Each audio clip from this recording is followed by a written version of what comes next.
ফজরের কসম করে আল্লাহ বলেছেন, ফজর সকাল, ফজর নিঃশ্বাস ছাড়ে। অসাধারণ একটা আয়াত, ফজর নিঃশ্বাস ছাড়ে। আজকের এডুকেশন সিস্টেম আমাদের এটা বিশ্বাস করবে সকাল নিঃশ্বাস ছাড়ে?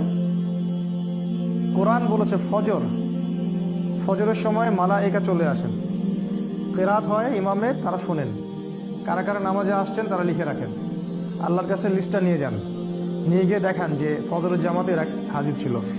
আবার আসরের জামাতে আরেক দল ফেরেশতা আসে, তারা আবার দেখেন আসরের জামাতে কারা কারা আছে, তারা আবার ফজর পর্যন্ত থাকে।